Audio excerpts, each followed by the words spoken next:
Bonjour à tous, merci d'être présents pour notre webinaire sur le panorama des acteurs du paiement, les tendances et les évolutions.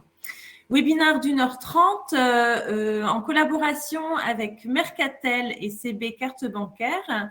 Aujourd'hui, autour de la table, il y aura Benjamin de Monext, Christophe de Lira, Jonathan Dalma, Jean-Michel, pardon, de Mercatel, Laetitia, excusez-moi, j'avais dit de vous introduire en premier, je suis mal élevée, Laetitia de CB et Alain du groupe Rocher. Bonjour à tous. Dans un premier temps, je vais vous présenter la plateforme. Sur la droite de votre écran, vous avez plusieurs onglets. L'onglet chat dans lequel vous pouvez interagir entre vous, nous saluer, nous dire bonjour ou remonter éventuellement un problème technique, comme quoi le son ne fonctionne pas bien ou vous ne voyez pas ce qui se passe à l'écran. Vous n'hésitez pas à nous envoyer un petit message. Je ferai le nécessaire pour pallier au problème. À côté de l'onglet chat, vous avez l'onglet questions. Donc, cet onglet est à utiliser uniquement pour pouvoir poser vos questions au fur et à mesure de l'intervention de l'ensemble de nos intervenants du jour, de nos experts du jour. Donc, n'hésitez pas, on y répondra au fur et à mesure. Pour ma part, je vais vous présenter les quelques chiffres de Cap Digital. Donc, Cap Digital est un collectif ayant 15 ans d'ancienneté. Elle est représentée de plus de 1000 structures adhérentes, composées de 850 PME et start-up, 70 grands comptes, 70 EFR et 10 fonds d'investissement. Sur l'année 2020, nous avons eu la chance de pouvoir organiser plus de 110 événements ayant accueilli 15 000 participants. Notre équipe est composée de 40 collaborateurs de l'équipe permanente ainsi que de 160 experts. Donc, sachez qu'en tant qu'adhérent à Cap Digital, vous avez tout à fait la possibilité de nous solliciter pour différents conseils, que ce soit pour le montage d'un projet à R&D ou de la levée de fonds ou simplement des conseils en communication. Vous avez aussi tout à fait la possibilité de me concerter et me faire parvenir votre livre blanc s'il est en cours de rédaction ou déjà paru pour qu'on puisse organiser ensemble un webinaire. Ensuite, deux petites slides encore et ensuite je laisserai la parole à Jean-Michel pour son expertise. Donc, le chiffre clé toujours 2020 pour la R&D, 3136 projets de R&D ont été reçus depuis 2006, dont 1719 projets ont été labellisés et 870 projets ont été financés. À propos de l'accélération, 571 millions d'euros ont été levés par les entreprises adhérentes du pôle, dont 81% via nos services d'accélération et de recherche et développement. 33% des entreprises du Next 40 sont membres de Cap Digital et 22% des entreprises de French Tech 120 sont membres de Cap Digital également. À propos de la transformation numérique, il y a eu plus de 100 mises en relation qualifiées entre les startups et les grands comptes en 2020 via nos différents programmes et plus de 100 projets d'open innovation ont été menés par le pôle depuis 2015. Dernière slide, et j'en aurai terminé. Pour l'Europe, plus de 42 projets européens dans lesquels le pôle est impliqué depuis sa création et 12 projets sur l'année 2020. Et 230 structures partenaires de Cap Digital sont sur la scène européenne. J'en ai terminé. Jean-Michel, c'est à vous pour à nouveau expliquer un petit peu le chat pour nous saluer, les questions, donc les questions pour poser vos différentes questions et on y répondra au fur et à mesure de toutes les interventions. Merci beaucoup. Merci Nadège et merci à Cap Digital de nous accueillir pour ce premier opus d'une trilogie. Et dans cette trilogie, on va essayer au cours des 3 prochaines sessions, et la première aujourd'hui, de vous faire partager en fait le bonheur des évolutions des paiements. Les paiements, c'est un sujet qui nous touche tous au quotidien et il n'est pas le seul, en forte évolution. On a structuré en fait ces 3 épisodes à peu près de la même manière, une petite parole. D'abord une petite parole introductive et puis on a décidé bien sûr de donner ensuite la parole à des acteurs actuels, certains qui viennent de loin, d'autres qui sont plus récents dans notre monde des paiements et dans tous les cas, on fera suivre ces différentes présentations d'acteurs qui nous décriront comment ils voient le monde actuel et son évolution. Et on fera suivre ça par des débats et des tables rondes qui permettront aussi d'avoir des perspectives différentes. Par exemple, aujourd'hui, avec Alain, qui est un marchand et qui représente le groupe Rocher. Donc, pour cette première session, on va partir de très loin. On va essayer de dire finalement, de se positionner par rapport à ce nouveau monde et de comprendre en fait les grandes tendances qui structurent les évolutions du paiement et puis après de les décrire brièvement. Donc ces tendances de fond, pour moi, sont principalement de trois ordres. Des tendances d'ordre sociologique, d'autres qui tiennent et qui sont évidemment liées à ces tendances sociologiques, des changements des modes de consommation, et enfin, évidemment, l'omniprésence de la transformation numérique que nous baptisons de transformation sociologique. Technologique, pardon.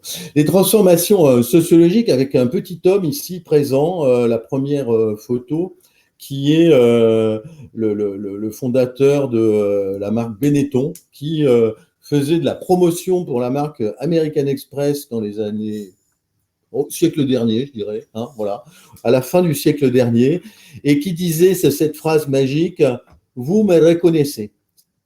Je dirais en effet une énorme tendance sociologique, c'est cette part qui est faite aux individus, que vous soyez salarié, que vous soyez citoyen, que vous soyez consommateur. La première chose que vous demandez, c'est d'être reconnu comme une personne, d'être reconnu comme unique. Et de tout ça, évidemment, on va tirer le changement et l'inversion des offres qui se veulent de plus en plus personnalisées, et naturellement, le paiement n'y échappe pas. Transformation des modes de consommation, ensuite, très liés à cette transformation sociologique.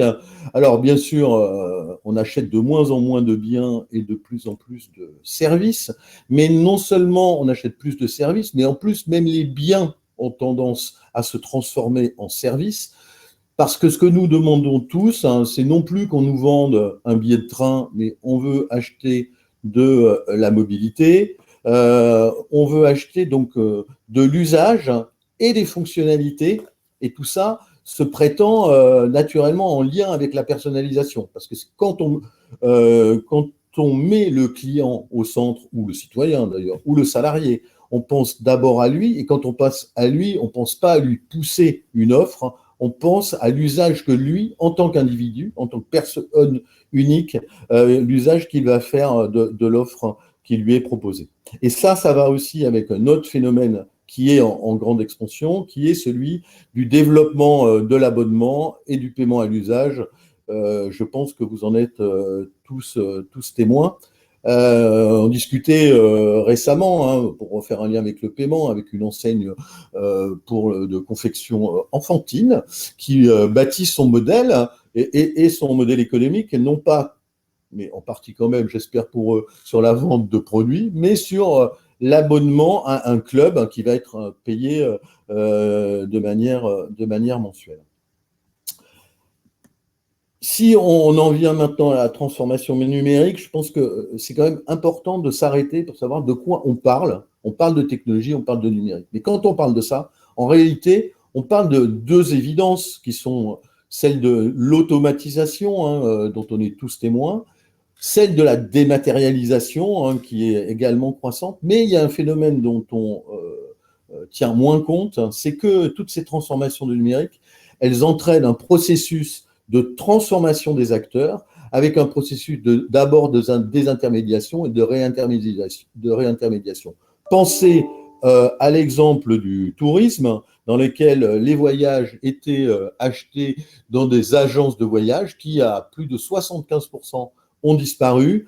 Et sans doute, les acteurs de ces métiers ont cru un moment qu'ils pourraient avoir un accès direct aux clients, mais en réalité, de nouveaux intermédiaires sont arrivés, Booking, TripAdvisor, qui en fait réintermédiaient le message. Et derrière tout ça, on a évidemment tout le sujet de la plateformisation. Vous savez bien que le grand A, le grand méchant loup, fait son succès de sa marketplace. Bien entendu, dans ce paysage et dans cette transfo, le fait que les gens sont en connexion constante. On dit aujourd'hui, les gens passent plus de 5 heures par jour devant un écran, toutes sortes d'écrans. Et c'est pas la Covid qui nous démentira, et c'est pas non plus les webinars qu'on organise, puisque c'est encore un moyen de passer encore plus de temps devant l'écran avec ses capacités d'interaction. Donc la crise sanitaire fonctionne là-dedans comme un accélérateur. Bon, un accélérateur d'abord évident de la croissance des ventes à distance. Là, vous avez, quand vous regardez bien, même si ça n'affecte pas tous les secteurs de la même façon, la courbe bleue, c'est celle des ventes à distance, et la courbe rouge, c'est celle de la consommation. Et vous voyez à quel point, bon, certes, le bleu dépassait le rouge avec des croissances de l'ordre d'une dizaine de pourcents par an jusqu'à la crise sanitaire, et à quel point on a vécu un phénomène d'accélération. Alors peut-être maintenant une petite stabilisation, on en parlera, mais c'est aujourd'hui d'abord là que se passe la croissance du commerce. Effet très intéressant de la période récente qu'on vient de vivre, c'est que ceux qui, à l'intérieur de cette croissance du e-commerce et des ventes à distance, ont profité de l'occasion pour se développer, ce sont en fait les marques existantes, dont la croissance est bien supérieure à celle des acteurs traditionnels. Alors ça peut être un peu, tout ça peut-être un peu contre-intuitif, et on va me dire, et ça serait juste, de dire que évidemment les acteurs traditionnels, ils partent de plus loin, donc c'est plus facile de capter de la croissance. Mais à ce point-là, franchement, on s'y attendait pas, et on peut être quand même assez surpris finalement de la vitesse d'adaptation des enseignes traditionnelles, et pour lesquelles c'est la raison pour laquelle on dit qu'aujourd'hui, omnicanal et phygital ne sont plus une option. Ce qui va avec, qui est de deuxième niveau, avec cet omnicanal et ce phygital, c'est que, et en liaison avec notamment la question de la personnalisation des offres, c'est qu'on n'est plus dans la vente en fait. On est dans un ensemble d'interactions qui se font avec des devices divers, et qui chacun va être l'occasion de personnaliser la relation, et au final, ce que le Graal, recherché par chaque commerçant notamment, de créer par ça de la fidélisation. Et dans ceci, évidemment, le mobile est omniprésent. Donc, nos métiers de Mercatel, par exemple, qui étaient auparavant, on parle des paiements, le paiement ne peut plus s'analyser tout seul. Il ne s'analyse plus tout seul, même s'il continue à constituer souvent un point de friction, un irritant. Il a une tendance forte à ce que moi j'appelle la dilution, c'est-à-dire que quand vous êtes dans une relation comme celle que j'expliquais tout à l'heure, avec un abonnement, finalement, vous vous enrôlez, vous payez peut-être une première fois, et puis si tout va bien, quand les gens achètent vraiment, le paiement, en fait, il disparaît, comme on l'a vu, par exemple, avec les VTC, avec l'exemple tout à fait emblématique d'Uber.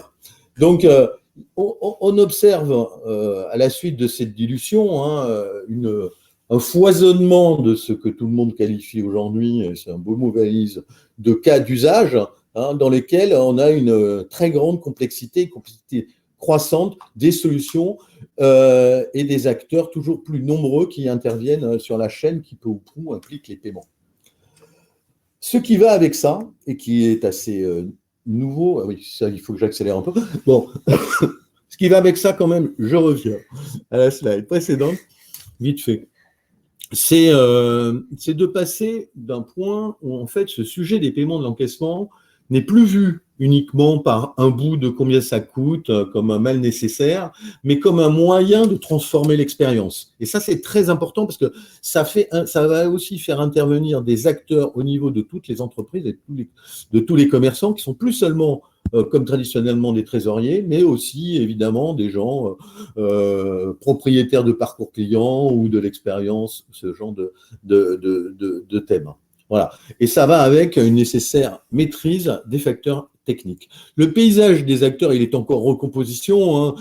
Traditionnellement, j'ai distingué, sans les citer, parce qu'effectivement, on les connaît tous, 3 catégories d'acteurs: les banques, les réseaux de paiement, les industriels. Mais 2 catégories nouvelles sont à l'œuvre, extrêmement présentes. C'est d'une part tous les GAFA et les BATX. Alors, Je sais qu'en ce moment, avec la crise sanitaire, on voit moins de Chinois. Ça ne veut pas dire… On connaît aussi les problèmes que peut rencontrer en ce moment Alibaba et Alipay. N'empêche qu'il fait toujours les garder en ligne de mire. Et vous voyez aussi apparaître dans différentes postures des Facebook qui veulent lancer des crypto-monnaies, des Amazon qui proposent leurs services à toute la planète, Apple Pay et Google Pay qui sont aussi extrêmement présents. Évidemment, leur présence montre à quel point ce sujet est intéressant, en ce sens qu'il permet de densifier et de la relation avec les consommateurs. Nouveau monde aussi que celui des fintech avec des pépites. Enfin, c'est plus que des pépites quand on parle de PayPal,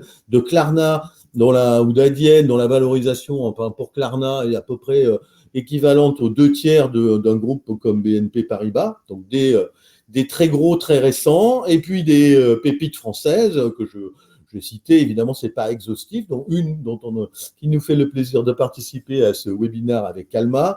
Je cite aussi Banking pour les accès aux comptes, voire Life pour des ambitions B2B2C, parce que tout ce monde hésite en permanence entre des offres B2B, mais aussi avec la volonté d'avoir des accès directs au consommateur final.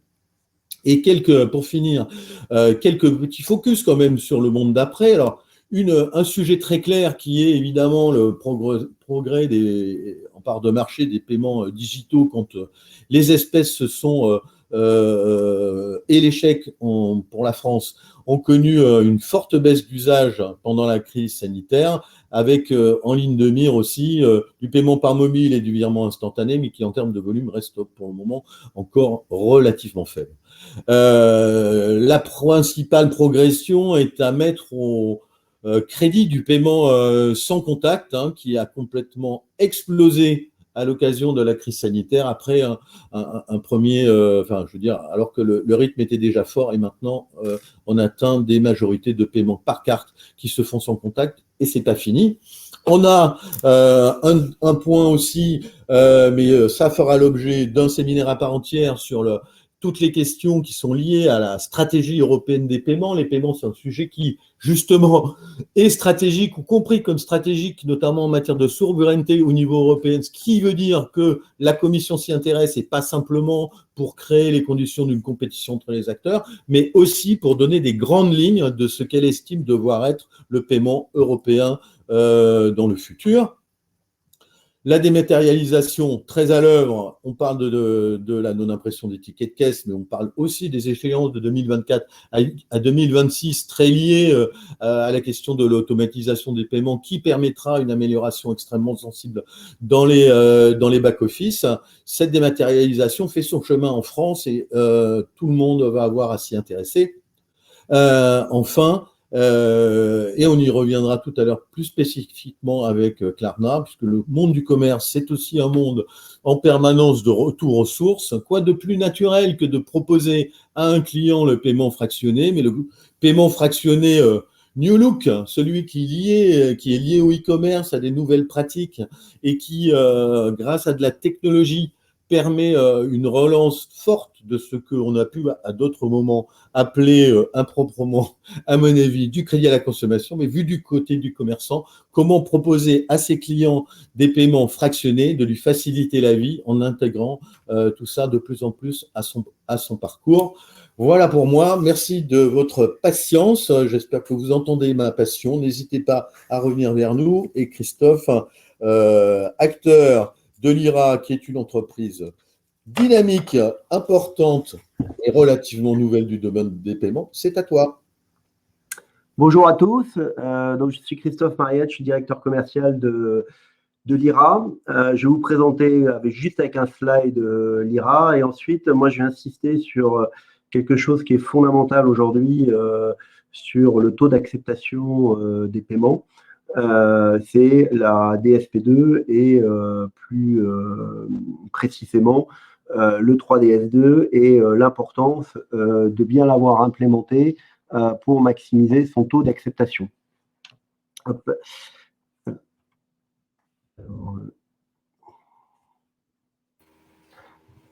Excusez-moi, je vais un peu vite. Donc l'IRA, nous sommes une entreprise française basée à Toulouse, là où je suis là actuellement. Aujourd'hui, on a à peu près 250 000 sites web qui passent par chez nous, dont à peu près 50 000 en France. Donc c'est à peu près 1 sur 3, donc ils passent selon 3 biais. Le premier sous PVN, notre marque, mais aussi avec beaucoup de marques blanches, que ce soit au niveau de Banque Populaire, Caisse d'Épargne, Société Générale, Crédit du Nord ou la Banque Postale, qui nous utilisent avec leur propre marque, comme Sogenactif par exemple, ou Cellus. On connecte aussi dans le monde 4 millions de TPE. Donc, on est à la fois sur le monde digital et le monde physique. Sur nos infrastructures, on route à peu près 20 milliards de paiements et on est présent dans 11 pays dans le monde, donc principalement en Europe, en Asie et en Amérique latine. Alors, les enjeux de la DSP2, il y a eu un gros changement dans le paiement en ligne qui est lié à la DSP2. En fait, qu'est-ce qui a poussé ça? C'est le fait de vouloir diminuer la fraude parce que, comme on le dit, tout est plus rapide, tout est plus facile, etc. Mais ce qu'on a vu quand même dans les dernières années, c'est que le gros de la fraude se posait sur le e-commerce, c'est-à-dire là où le parcours est dématérialisé. Il y a 20 fois plus de fraude en montant sur le paiement en ligne que sur la vente de proximité. Disons, il y a 20 fois plus de chances d'être fraudé. Donc, l'objectif, c'est de refaire descendre le taux de fraude de l'e-commerce qui est à 0,74% vers un taux qui est sensiblement égal à celui de la fraude en proximité. Et sur la partie paiement en ligne, la grosse avancée, c'est d'authentifier le porteur. Jusqu'à présent, quand on passait par le 3DS1,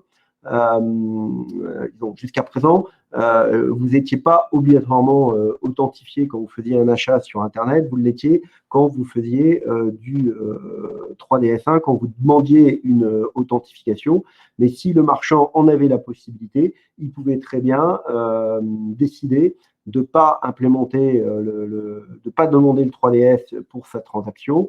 Et dans ce cas-là, il faisait directement une demande d'autorisation sans faire une demande d'authentification. La seule chose, c'est que s'il y avait une fraude, c'était lui qui supportait la fraude.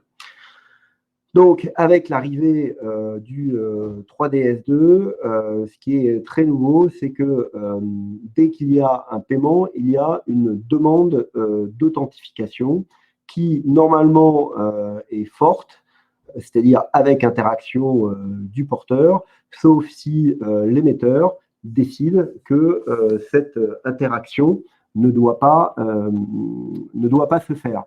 Donc, si le risque de la transaction est faible, il n'y aura pas d'interaction du porteur, donc soit rentrer dans sa banque en ligne pour dire que c'est bien soi qui fait la transaction, ou la réception d'un code comme c'était auparavant avec le 3DS. Et s'il y a un risque élevé, dans ce cas-là, la banque émettrice demandera l'authentification du porteur avec une interaction, et après, tout se déroule comme avant, on va vers la demande d'authentification. Donc, ce qu'il faut vraiment comprendre, dans le passage dans le 3DS2, avant, c'était le marchand, s'il le pouvait, qui disait s'il y avait une authentification, et maintenant, c'est l'émetteur, c'est-à-dire celui qui a fourni la carte bancaire, qui décide s'il y aura une authentification forte ou pas. Quelques définitions rapides. Authentification forte, j'en ai parlé. Pas de préférence, c'est ce que peut faire le marchand quand il dit moi je laisse l'émetteur faire ce qu'il veut. Frictionless, c'est quand il n'y a pas d'interaction du porteur. Donc le marchand demande une authentification sans interaction, et dans ce cas-là, si c'est autorisé par la banque de l'émetteur, on aura une authentification qui sera transparente par l'acheteur, parce que comme vous l'avez vu dans le schéma précédent, en fait, on envoie beaucoup de données, le marchand et le PSP, pour essayer de limiter ces interactions avec le porteur. Et challenge, c'est quand le marchand n'est pas du tout sûr de son acheteur et il demande une authentification, quoi qu'il se passe. Donc en fait, le gros enjeu de la DSP2, c'est de favoriser au maximum le frictionless, c'est-à-dire pas d'interaction du porteur. Alors, il y a quelques cas d'exemption qui sont prévus. C'est d'abord les transactions à faible montant, les transactions selon certains montants si on est en dessous d'un certain taux de fraude selon le montant, et puis voilà, le paiement récurrent, le low risk merchant, les bénéficiaires quand on a déclaré le marchand comme un bénéficiaire de confiance, et toutes les cartes qui sont non nominatives, comme celles comme les cartes sociétés. Et puis, il y a des cas qui sont complètement hors du scope de la DSP2. Donc, c'est les paiements manuels, par courrier ou par téléphone. Pour l'instant, les transactions qui sont initiées par le marchand, les cartes prépayées et des transactions qui sont hors de l'Europe. Alors, ce qu'il faut savoir, c'est que le 3DS2 a été mis voilà, progressivement en place. Vous avez dû le voir dans vos taux d'acceptation. La DSP2, elle est rentrée en vigueur en septembre 2019, mais aujourd'hui, depuis juin 2021, c'est que depuis juin 2021 que toutes les transactions sont authentifiées, et en fait, ça a été fait de manière progressive parce que tous les acteurs n'étaient pas prêts par palier. Donc, ça a été au départ pour les transactions de plus de 2 000 €, puis c'est descendu jusqu'à 100 € et ainsi de suite pour toutes les transactions à partir de juin 2021. Donc là, aujourd'hui, on a fini l'authentification pour les transactions qui sont déclenchées par l'émetteur. Et la saison 2, ça va être d'avoir des transactions avec cette authentification et le chaînage pour les transactions récurrentes à partir de maintenant. Et l'objectif, c'est d'atteindre en janvier 2022 le refus des paiements récurrents qui n'auront pas été chaînés. C'est-à-dire que quand vous avez un paiement récurrent, un abonnement par exemple, vous avez une demande d'authentification sur le premier paiement, mais toutes les transactions qui viennent après sont chaînées avec ce paiement. Donc là-dessus, c'est très important d'avoir un acteur un PSP, qui a mis en place toutes ces régulations, parce que s'il n'a pas mis en place avec toutes les banques ou avec sa banque d'acquisition ces mécanismes, vous allez avoir des soft decline qui vont être beaucoup plus importants, donc un taux d'acceptation qui va fortement baisser. Donc là, juste un petit slide pour dire qu'aujourd'hui, évidemment, là où on a le plus de transactions, c'est en dessous de 30 €. Et aujourd'hui, on a 90% à peu près des transactions qui sont authentifiées. Donc, on a quand même pas mal avancé. On a 85% des porteurs qui sont en relais. Côté émission, ce qui reste à faire, c'est d'avoir des SMS renforcés, parce qu'aujourd'hui, le SMS tel qu'il est fait, il n'est pas jugé suffisamment sécuritaire. Et côté acquisition, de gérer tout le tourisme qui a été exempté du 3DS2 à cause de la Covid, et à catégoriser les transactions. Donc nous, ce qu'on a vu sur le terrain chez Lyra, c'est qu'on a à peu près 76% des paiements qui sont en 3DS2. Vous pouvez toujours faire des paiements en 3DS1, mais dans ce cas-là, c'est une authentification systématique, c'est-à-dire l'envoi du SMS, donc ça tue un peu votre taux d'acceptation. Et 93% des paiements qui sont 3DS sont faits en 3DS2. Et chez nous, alors nous, c'est ce qu'on mesure, on a un très bon taux d'acceptation en 3DS2 puisqu'on a 93% des paiements qui sont acceptés en 3DS2 et on a un taux de succès qui est de 2% supérieur entre le 3DS2 et le 3DS1. Alors vous, de votre côté, comment vous pouvez optimiser les leviers pour optimiser votre taux d'acceptation, parce que c'est ça dont le plus important. Donc, vous avez déjà le choix en tant que marchand de ne pas demander de préférence. Donc, dans ce cas-là, ce sera l'émetteur qui décidera de faire l'interaction ou pas du porteur, de demander une interaction du porteur ou de faire une demande de frictionless. Ce qu'il faut savoir, c'est que si vous faites une demande de frictionless et que l'émetteur fait une demande d'authentification forte, évidemment, la transaction est garantie dans ce cas-là. Ce qui est très important, en fait, c'est toutes les données qui vont être véhiculées à l'émetteur pour maximiser le frictionless. Donc là, vous voyez un exemple de toutes les données qui peuvent être communiquées. Donc ça, c'est à la fois le marchand qui doit communiquer ces données au PSP et le PSP aussi qui a un certain nombre de données qui doivent les communiquer à l'émetteur. Et plus on communique de données, plus l'émetteur, qui va mieux connaître l'acheteur, va être enclin à autoriser du frictionless. Donc ça, c'est au PSP de proposer une intégration simple pour que ces données remontent. Et ça, c'est fondamental pour maximiser le paiement. Ensuite, sur la TRA, en fait, c'est très important aussi de pouvoir router suivant les acquéreurs parce que la TRA, elle est liée à chacun des acquéreurs. Il y a des acquéreurs qui peuvent avoir des taux de fraude plus importants que d'autres. Donc, en fait, le PSP, s'il a mis ces mécanismes en place, il va pouvoir router vers un acquéreur qui a un taux de fraude moins pour maximiser le frictionless. Donc, en fait, d'avoir un PSP qui propose plusieurs acquéreurs derrière va vous permettre d'avoir un meilleur taux de succès en frictionless.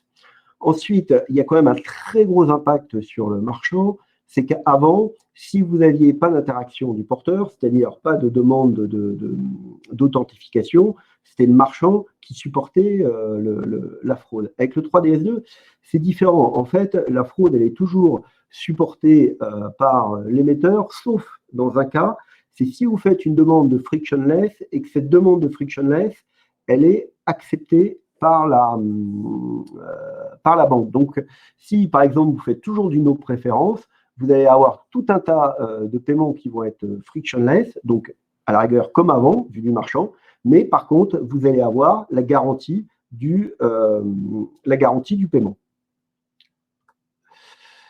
Voilà. Ce qui est important aussi, c'est que le PSP, nous, on y a apporté beaucoup de détails, c'est de vous donner toute la transparence sur les échanges pour maximiser votre taux d'acceptation, comme la préférence de marchand, le type d'authentification, l'URL de l'ACS, tous les indicateurs pour que vous puissiez suivre ça de façon fine afin de pouvoir optimiser votre taux d'acceptation. Et qu'est-ce qui reste à faire par la suite?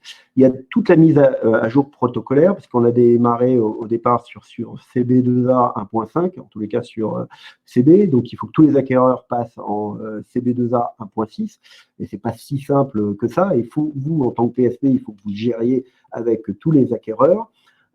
Il faut gérer évidemment tous les différents cas d'usage du paiement, c'est-à-dire le paiement à l'expédition, le paiement plusieurs fois, l'abonnement, on en a parlé tout à l'heure, et le paiement associé à une réservation. Le chaînage des transactions, Jean-Michel en a parlé tout à l'heure, on est de plus en plus dans une économie de paiement par abonnement. Donc, c'est fondamental que votre PSP vous propose le chaînage des transactions pour le paiement au niveau des abonnements. Voilà, j'ai essayé de faire ça en 10 minutes. C'est un sujet qui est assez complexe, mais fondamental pour maximiser votre taux d'acceptation. Si vous avez plus de questions là-dessus, évidemment, chez Lyra, On se tient à votre disposition et n'hésitez pas à nous contacter. Voilà, je vous remercie. Christophe, juste un point hein, pour souligner là, cette transformation et notamment sur les paiements émités, aussi pour rebondir sur la question qui a été posée, un exemple de transaction initiée par le marchand, par exemple, justement, toutes ces énièmes d'un paiement fractionné ou bien un abonnement, tout ça, c'est du paiement initié par le marchand. Juste pour un chiffre, hein, aujourd'hui, on a, je crois, jusqu'à 40% hein, de l'ensemble des transactions en gros tiers, hein, des transactions qui sont des transactions imitées en nombre. Donc, on ne parle pas d'un petit sujet là, et beaucoup de gens font du imité, je dirais certains même sans vraiment le savoir. Enfin, je dis côté des commerçants, c'est vraiment un sujet très critique sur lequel, bon, on bénéficie à ce stade, je dirais, d'une certaine mensuétude de la part de régulateurs. Mais évidemment, il va falloir que tout ça soit parfaitement contrôlable, hein, de telle manière à éviter aussi des distorsions de concurrence entre des acteurs qui cocheraient la case émitée de manière systématique et d'autres qui l'utilisent uniquement quand c'est à bon escient. Mais je pense qu'on est quand même tous un peu surpris, hein, finalement, des volumes que représentent aujourd'hui ces transactions. Alors, il n'y a pas que les abonnements. Hein. Il y a aussi le paiement N fois, hein, qui est un vrai sujet qui est concerné.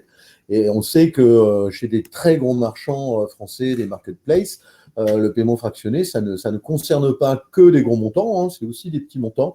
Et ça peut représenter jusqu'à 40% du volume des ventes. Donc, on est vraiment sur un sujet là qui est important et sur lequel il va falloir qu'on s'applique. C'est-à-dire que ce n'est pas parce qu'on a franchi les premières étapes de notre migration de manière à peu près satisfaisante qu'il faut relâcher l'attention.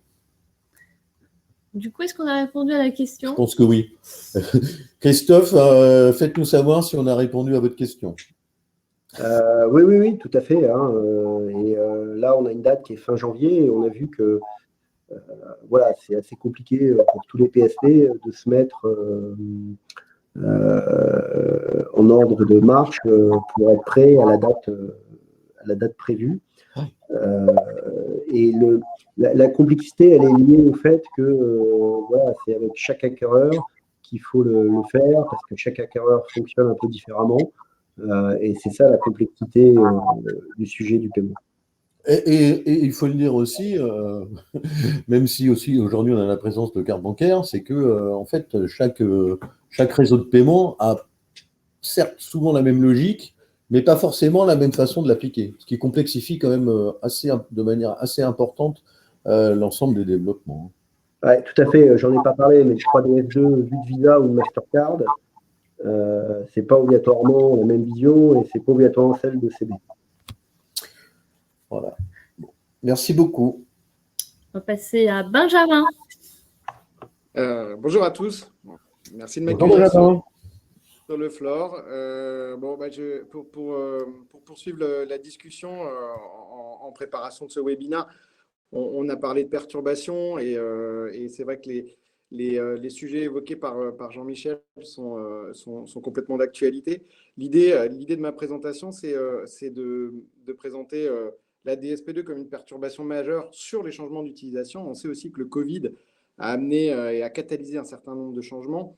Aujourd'hui, la DSP2, c'est presque une plus grosse perturbation, en tout cas pour nous, les PAT. Je pense que Christophe l'a très bien exprimé, et Jean-Michel aussi en conclusion. Il y a une complexité technique qui a été assez incroyable et qui est presque un séisme pour le marché, sur lequel on travaille depuis maintenant près de 3 ans, et avec les marchands. Donc, l'idée, c'est d'apporter, à travers des exemples simples, des solutions et des clés de lecture à des commerçants qui souhaiteraient tirer profit de la DSP2 parce que finalement, c'est une contrainte qu'on peut transformer en opportunité. 2 petits mots pour présenter Monex rapidement. Pour les marchands, Monex, c'est un acteur hybride dans le monde du paiement. Et on est ce qu'on appelle, nous, un établissement de paiement connecté aux banques. C'est-à-dire qu'on est capable de se connecter à n'importe quel acquéreur, grosso modo, en Europe, et aussi dans le monde. Et puis on a monté depuis quelques années notre établissement de paiement, ce qui nous permet d'avoir un positionnement hybride et d'aller vers des axes d'optimisation que je vais vous exposer par la suite.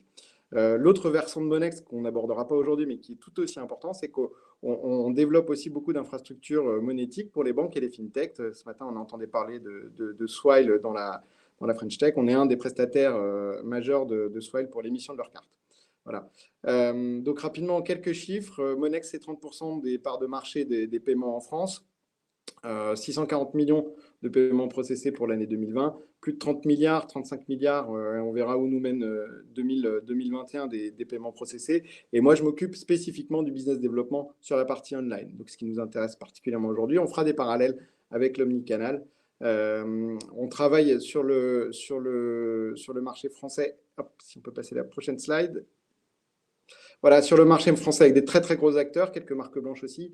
Un petit florilège dans tous les secteurs, des fintechs comme Lydia, MangoPay, des acteurs du travel comme Voyage Privé, de la grande distribution avec Carrefour, Leclerc, les magasins U.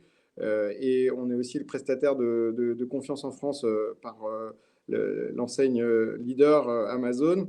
Et puis petit clin d'œil, j'ai mis 2 fois le groupe Rocher parce que le groupe Rocher représenté par Alain aujourd'hui est un de nos clients avec lequel on fait beaucoup de développement sur la map européenne et mondiale avec des encaissements aux US, au Canada et puis dans tout le reste de l'Europe. Donc Alain aura l'occasion d'en parler dans le cadre de la table ronde. Voilà, alors petit rappel pratique et dans la poursuite de tout ce que pouvait raconter, de tout ce que pouvait expliquer Christophe, on parle avant tout de SCA. Donc le SCA, c'est quoi? C'est l'authentification forte, matérialisée par le 3D Secure V1 ou V2, une authentification forte. Aujourd'hui, elle ressemble à peu près à ça. On passe commande sur un site internet avec sa carte, on arrive sur une espèce de page en redirection. Je dis une espèce parce que ce n'est pas forcément toujours compréhensible et la navigation dans le cadre de ces systèmes d'authentification n'est pas toujours optimisée. Il y a des progrès continue, mais c'est quand même difficile d'obtenir quelque chose de super fluide. Et en plus, la plupart des cas, désormais, on va passer sur une authentification in-app, c'est-à-dire qu'on est invité à sortir de sa poche son téléphone et d'aller s'authentifier. Donc, se reconnecter à son application bancaire pour valider son paiement et ensuite attendre que la page sur laquelle on était sur son browser soit validée automatiquement et nous redirige vers le site pour confirmer le paiement. Donc, ça reste quelque chose de complexe qui amène de la détérioration. Et en soi, ce n'est pas un changement majeur par rapport à ce qui se passait avant. Le 3D Secure, dans sa version 1, il faisait à peu près la même chose et il avait à peu près le même type d'écueil. Donc, on perdait aussi des conversions. Et je vais redire la même chose que ce qu'a dit Christophe, c'est que, alors je vais bien passer à la prochaine slide, c'est que le marchand décidait de son équilibre entre conversion et risque. Et il réglait son potentiomètre de 3D Secure en fonction du risque qu'il voulait prendre. Donc, on avait simplement une balance et une balance de décision sur lequel le marchand pouvait être très, très opérationnel et décider assez simplement de ce qu'il pouvait faire. Le changement de paradigme, aujourd'hui, il arrive avec la DSP2. Et désormais, toute transaction en ligne, si on reprend la loi telle qu'elle est formulée dans les directives européennes, toute transaction en ligne doit être authentifiable avec un SCA. Authentifiable, ça veut dire être potentiellement authentifié. Et ça, c'est très important pour vous, marchands, pour nous, PAT, établissement de paiement. Ça veut dire qu'on va aussi aller chercher ce qu'on appelle le frictionless pour faire des authentifications passives où on va ne pas déranger, on va essayer de ne pas déranger le consommateur. Donc, c'est la recherche et la quête de frictionless avec la balance de responsabilité qu'on évoquera aussi par la suite. Mais la clé aujourd'hui, la nouvelle clé de lecture, c'est que l'émetteur du moyen de paiement décide d'une authentification forte, ou pas. Alors, quand on envoie une transaction, est-ce que les dés sont jetés pour autant et quel type de levier on peut activer pour maîtriser, en tout cas obtenir une vision et maîtriser ce qu'on peut faire et maîtriser des décisions sur les flux qu'on envoie. Alors, premier point, première clé de lecture, on va aborder 3 clés de lecture, pardon. Dans notre approche d'optimisation de la conversion dans ce cadre de la DSP2, on va d'abord chercher à aider le consommateur avec les parcours clients, ensuite assister l'émetteur dans sa prise de décision, et puis trouver ensuite la meilleure route, le meilleur partenaire financier sur son segment. Donc si on regarde le consommateur de près, aujourd'hui. Donc, je vous ai expliqué tout à l'heure qu'il y avait des redirections qui étaient faites avec un changement de device pour faire une authentification.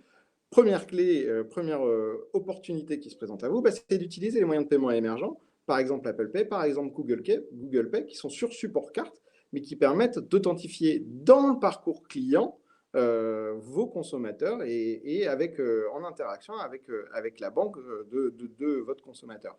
Et donc là, j'ai mis un petit imprimé écran de mon Apple Pay. Quand j'arrive sur le site e-commerce qui a Apple Pay, j'ai juste, et en plus avec mon mobile, j'ai juste à déclencher Apple Pay, le Face ID se déclenche et m'authentifie pour ce que je suis, et donc je respecte le système d'authentification. Donc ça, c'est une première clé et un usage qui va se développer parce que les consommateurs iront naturellement vers Apple Pay parce que moins de chances d'être authentifiés par l'authentification dans le système d'authentification bancaire. Alors j'ai un autre exemple, Laetitia, s'il te plaît. C'est celui de droite qui est, on en a parlé très rapidement tout à l'heure, c'est un moyen de paiement aussi émergent, mais qui va intégrer le paiement, le par virement et la navigation dans son compte bancaire, c'est l'initiation de paiement. Là, c'est le site internet qui va vous rediriger vers votre compte bancaire pour initier un paiement. Donc là, vous choisissez, on ne voit pas forcément très bien, mais on choisit la banque BNP et on va se retrouver sur son interface bancaire pour valider un virement, exécuter le virement. C'est finalement assez naturel parce que ou un petit peu plus naturel que de faire sur 2 devices en parallèle, parce que là, on va rester sur le PC ou sur le téléphone lorsqu'on fait le paiement et se retrouver dans son app bancaire. Donc, c'est un moyen de paiement aussi dont on entend beaucoup parler, sur lesquels les banques travaillent énormément et avec une tendance à l'usage qui va s'augmenter. Donc, ce qu'on met, nous, en place pour aider à développer et à tester ce type d'infrastructure de nouveaux moyens de paiement, c'est une interface qui permet de gérer directement sur sa page de paiement des moyens de paiement qui sont activés sur votre compte. Donc là, on voit, Laetitia, s'il te plaît. Voilà, merci. On voit que sur un compte client, on va activer tout un tas de moyens de paiement et puis travailler le mix de payment méthode en direct avec le marchand en fonction du ROI qu'on attend du lancement d'une nouvelle méthode de paiement. Donc ici, vous voyez qu'on a mis Apple Pay, on a mis une carte cadeau aussi parce que c'est important sur ce site-là d'avoir une carte cadeau, un paiement par carte parce que forcément, ça représente toujours 80% des paiements, et puis PayPal qui est aussi un moyen de paiement important. Donc ça, on gère le mix paiement directement depuis une interface sur votre page de paiement, de sorte que vous puissiez tester des nouveaux moyens de paiement et voir si dans la durée, il y a quand même des noms ronflants de marques qui ont lancé des moyens de paiement. Google Pay, Apple Pay, c'est pas rien. Il y a Amazon Pay, il y a Samsung Pay, il y a l'initiation de paiement. Il y a plein de choses à tester qui seront certainement utiles à vos consommateurs. Reste à savoir quel est le bon mix de moyens de paiement pour votre clientèle. Deuxième clé de lecture, aussi dans ce cadre-là, c'est de penser à votre consommateur. Votre consommateur, il a aussi des envies d'aller acheter en boutique et s'il a des problèmes en ligne, il va peut-être falloir l'emmener vers la boutique et continuer de dialoguer avec lui pour activer du click and collect, faire du web in-store ou du scan and go. Je sais qu'Alain vous en parlera aussi dans la table ronde. C'est des cinématiques qui doivent être complémentaires à des freins de paiement de temps en temps qu'on peut rencontrer sur le site en ligne. Il ne faut surtout pas perdre le dialogue et le contact client du fait d'un problème d'authentification. Donc ça, c'est très important aussi d'envisager le client dans sa globalité. Il n'est pas coincé lorsqu'il a une difficulté d'authentification. D'ailleurs, quand on fait des stades d'acceptation, nous, chez Monex, on travaille toujours le dédoublonnage pour être sûr que si un client fait 3 échecs de suite et qu'il arrive finalement à la 4e tentative à payer par un autre moyen de paiement, on retrouve le paiement de ce client. Ok, je pense qu'il faut que je me dépêche un peu. Ok, alors, deuxième point, hyper important dans le cadre de la DSP2, on en a parlé tout à l'heure, c'est le no choice. En fait, si vous choisissez de laisser faire la banque émettrice pour déclencher le système d'authentification Fort 3DS V2, dans ce cas précis, on va distinguer des différences de comportement selon les banques. Et ici, vous avez un histogramme sorti vraiment de notre trafic de 5 banques dont j'ai anonymisé le nom, évidemment, qui ont des réponses différentes au frictionless. Et ça veut dire quoi? Ça veut dire que quand on envoie du no choice aux banques 2 et 4, alors on obtient déjà beaucoup de frictionless. Donc la stratégie de frictionless de ce marchand, elle va être d'aller vers un déclenchement de frictionless sur les banques 1, 3 et 5. pour le reste, il est satisfait des chiffres de frictionness qu'il obtient sur les 3 autres banques. Donc, il n'a pas besoin de prendre le risque de la transaction sur ces 2 banques-là. Et ça, c'est super important de pouvoir prendre une décision en fonction de la banque du consommateur, parce qu'on va avoir des comportements différents qui apparaissent selon les tranches de panier, selon l'activité et selon la renommée même de votre site Internet. Et ça, c'est vraiment quelque chose de très prégnant sur les stats. Il faut toujours avoir un œil. Et ce qui est vrai un jour peut être différent le mois d'après. Donc, c'est un vrai pilotage actif qu'il faut avoir pour surveiller son trafic. Donc, la clé de décision, si on peut passer à la slide après, voilà, c'est de déclencher donc des demandes de frictionless sur les banques 1, 2 et 5, 1, 3 et 5 pour obtenir du frictionless. On va aussi travailler avec le marchand pour définir des profils des personas de clients sécures. Et ça, c'est de la lutte anti-fraude qui est très proche de ce qu'on faisait avant. Il n'y a pas vraiment de changement sur ce point-là, mais on va vraiment saisir on va saisir l'opportunité de la banque 2 et 4 qui, elles, donnent spontanément du frictionless. Ça veut dire quoi? Ça veut dire que ces 2 banques-là ont reconnu leurs clients et acceptent de prendre le risque de la transaction à leur compte. Et ça, c'est très, très important. Et le dernier paradigme qu'on voulait expliciter aussi, Christophe en a parlé un peu tout à l'heure, le point, il est que chaque acquéreur va petit à petit avoir des différences de comportement et des différences de performance sur certaines tranches de trafic. Donc, par exemple, ici, sorti de notre trafic également, un comparatif sur 2 échantillons à peu près équivalents de trafic, du poids du frictionless pour l'acquéreur 1 et pour Monex. Donc là, on se positionne clairement, nous, en challenger de ces flux-là, et on arrive avec un taux de frictionless sur la tranche à 200 à 250 euros qui est meilleur que l'acquéreur 1. Et ça, c'est pareil, ça fait partie des données que l'émetteur va recevoir et qui va être favorable ou non à du frictionless. Donc le pilotage, là aussi, vous amène des résultats opérationnels. Et donc, nous, ce qu'on va faire de manière… alors, j'ai essayé de schématiser sur le dernier schéma de la présentation, la manière dont on prend les décisions. Mettons qu'un marchand, un gros marchand, va avoir 3 acquéreurs dans son pool, dont Monext. Il va pouvoir favoriser soit les coûts, soit la performance, selon les tranches de panier, voire selon d'autres données, et donc avoir un mix coût frictionless hyper favorable et optimisé. Donc, 3 choses à retenir de mon intervention en synthèse. Voilà. Pensez à vos clients. Ce n'est pas parce qu'il y a la DSP2 qu'il ne va pas y avoir de changement dans les comportements d'achat. Il y a des moyens de paiement qui permettent de faciliter la conversion. Il y a des parcours clients qui sont aussi là pour capter votre client malgré la difficulté de l'authentification forte. La deuxième chose, c'est que selon les banques, on va avoir des résultats différents qui nécessitent derrière une petite ingénierie et un routage des transactions et des décisions habiles. Et enfin, challenger vos partenaires financiers pour un mix parfait entre coûts et performance. Et ça, c'est le cœur du sujet. C'est-à-dire que traditionnellement, il y a un travail qui était fait avec votre banque classique côté commerçant. Il y a aussi des autres acteurs. Il y a un autre acteur, en tout cas qui est Monex, qui peut travailler avec les deux pour benchmarker votre banque existante au profit de votre performance. Voilà, j'en ai fini. J'espère que c'était clair. Merci beaucoup, Benjamin. Moi, juste pour le coup, puisque moi, j'ai la chance d'avoir la couleur de cheveux qui sied aux gens qui étaient déjà présents au siècle dernier, c'est que moi, j'ai connu les prédécesseurs de Monext, qui était à Aix-en-Provence, pas par hasard, et qui est une entreprise qui est l'héritière d'une longue lignée de prestataires de paiement depuis Experian et même avant la SG2. Comme quoi on peut à la fois avoir de l'ancienneté et être dans la modernité et donc s'adapter au fur et à mesure et continuer à proposer des offres intéressantes. Juste un point comme c'était pas assez compliqué comme ça, je voulais juste rajouter un grain de sel sur justement la complexité des outils et la façon de gérer la SCA. C'est que nous, ce qu'on a compris via les différents groupes de travail auxquels on participe, c'est que certaines banques proposeraient bientôt à leurs clients de choisir si eux-mêmes souhaitent ou pas être authentifiés de manière systématique. C'est-à-dire que en fait, il y a le marchand, mais il faut qu'on s'apprête aussi à voir apparaître le client dans un rôle actif, alors que jusque-là, c'était plutôt le marchand ou les banques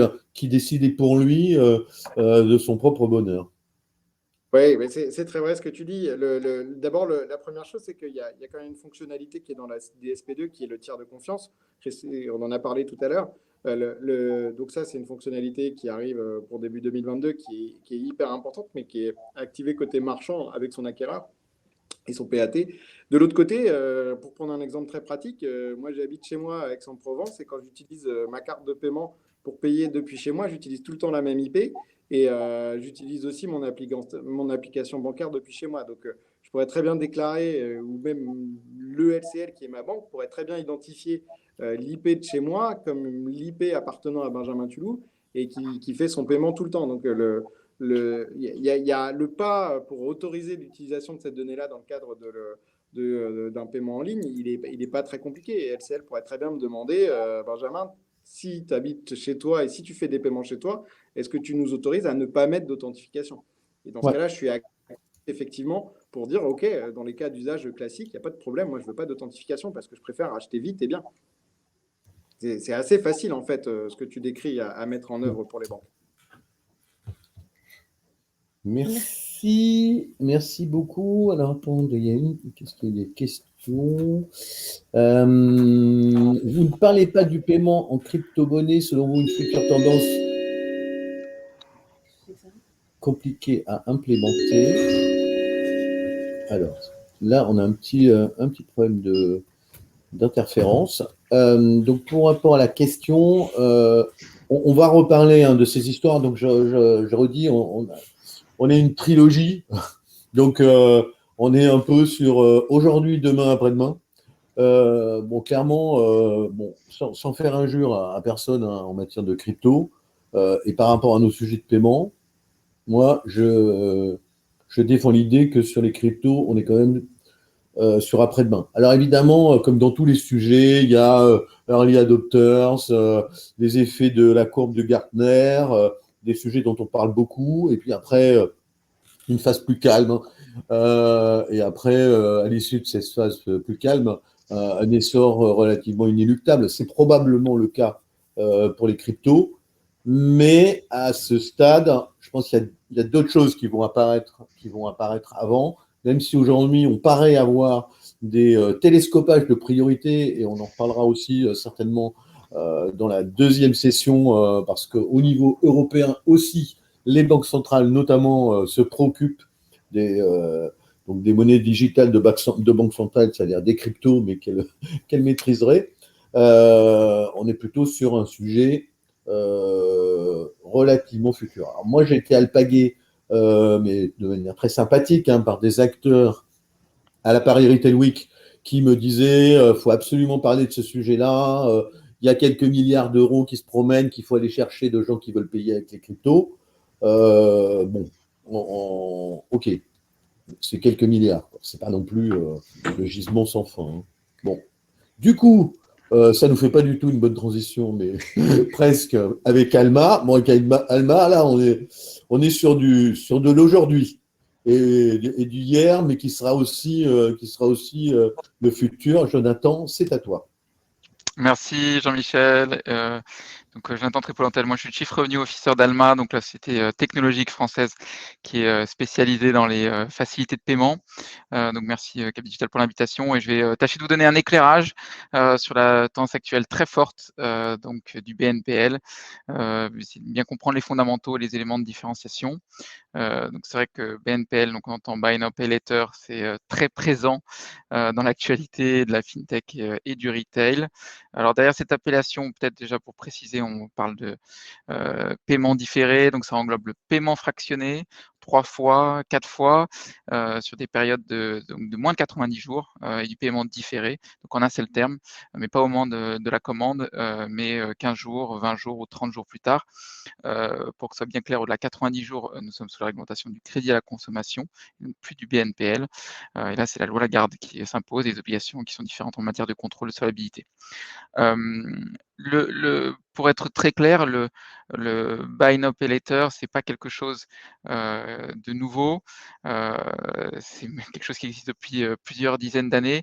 En revanche, ce qui est fondamentalement nouveau, c'est l'approche. On va dire que jusqu'à présent, il y avait une approche qui était un petit peu datée, qui partait de la contrainte réglementaire, du crédit à la consommation, et sans jamais penser à l'expérience client.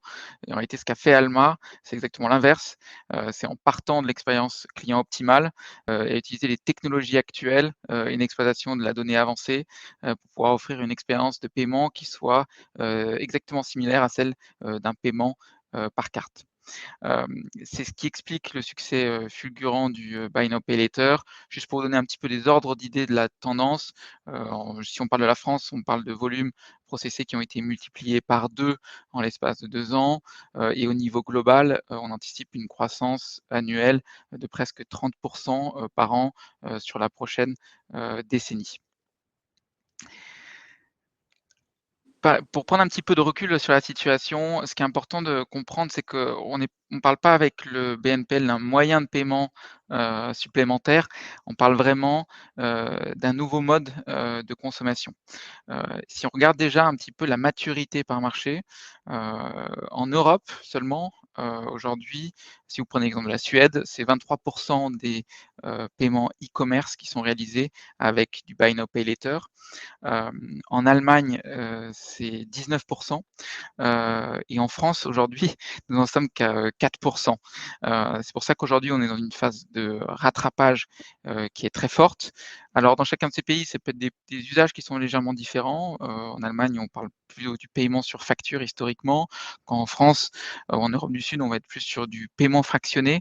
Mais il faut bien comprendre qu'on n'est pas sur une dynamique, on est vraiment sur une vague qui est très forte et qui est inéluctable, avec des usages qui sont en train de se développer très fortement. Un point également important, c'est qu'aujourd'hui, on ne parle plus de nice to have sur le Buy Now Pay Later, on parle véritablement de must have. Si on reprend une récente étude OpinionWay, 78 des clients déclarent qu'ils sont prêts à changer d'enseigne pour payer avec plus de flexibilité. Tout ça pour dire que, en fait, que ça soit vraiment clair, le Buy Now Pay Later, c'est pas réservé, malgré ce qu'on peut penser, aux paniers élevés. Aujourd'hui, Alma propose à partir de 50 € et on se rend compte qu'on a presque 15 de nos volumes qui sont faits sur des paniers inférieurs à 100 €. Ce n'est pas réservé qu'à des produits physiques non plus. Maintenant, on adresse également des services et de plus en plus. Et ce n'est pas réservé au e-commerce, mais également au retail physique. Ça, on y reviendra un petit peu plus tard. Comment on explique ce succès du Buy Now Pay Later? C'est pas qu'un phénomène de mode, c'est vraiment parce que c'est un impact business très significatif. Ce n'est pas qu'un moyen de paiement, c'est un partenaire de conversion. Quand on regarde un petit peu les marchands et quand on normalise un petit peu les moyennes d'impact sur les marchands qui travaillent avec Alma, on constate une évolution du chiffre d'affaires de plus de 20 un impact très significatif sur le panier moyen, de 60 sur les paniers qui passent par Alma en moyenne. Et un impact également sur le taux de réachat qui est très fort. L'étape intermédiaire, c'est l'impact sur le NPS post-commande qui est significatif, les clients étant très sensibles aux services qui sont offerts en termes de moyens de paiement. Donc ça influence le taux de réachat. Et ce qu'on peut voir derrière et qui est un enjeu extrêmement crucial en ce moment, c'est du coup la vitesse de rotation des stocks qui est également augmentée et qui est un sujet sur lequel nos marchands partenaires sont extrêmement sensibles. Hem, la signature d'Alma, c'est quelque chose qui nous tient très à cœur, c'est remettre la finance au service du commerce, et ce qui est très important, c'est ce que nous on appelle l'obsession client, pour maximiser les bénéfices marchands, c'est la position sur le marché, et notre proposition de valeur. Aujourd'hui, Alma est l'acteur le plus merchant-centric et customer-centric du marché. Comment ça se traduit? C'est qu'aujourd'hui, notre business model, il est extrêmement aligné avec les intérêts de nos marchands partenaires. Historiquement, le Buy Now Pay Later pouvait être utilisé comme un levier d'acquisition pour vendre d'autres produits financiers. on peut aussi voir que c'est aussi pour certains acteurs un levier pour faire de l'affiliation en termes de marketing. Nous, aujourd'hui, on a pris le parti pris assez radical de dire aujourd'hui, nous, on doit avoir un intérêt qui est parfaitement aligné avec nos marchands, servir au maximum le client final et donc l'expérience client. Et c'est que comme ça, on peut avoir une position vertueuse qui va véritablement déclencher des usages sur le marché. Comment ça se traduit sur l'approche par rapport aux marchands? C'est d'abord le modèle économique. Donc aujourd'hui, c'est uniquement un pourcentage de commission variable. Il n'y a aucun frais fixe, aucun frais d'installation. Ensuite, il y a la vitesse et la facilité d'installation. C'est un élément déterminant pour qu'il puisse être démocratisé et pas simplement réservé aux plus gros retailers. Donc là, c'est grâce à l'API d'Alma qui peut se faire en quelques minutes. Et ensuite, bien évidemment, il y a les notions de performance et quelque chose avec lequel on décide de ne pas jouer et de toujours la maximiser. Donc là, on parle du taux d'acceptation et pour arriver sur des taux d'acceptation qui, en fonction des verticales, sont supérieurs à 90%.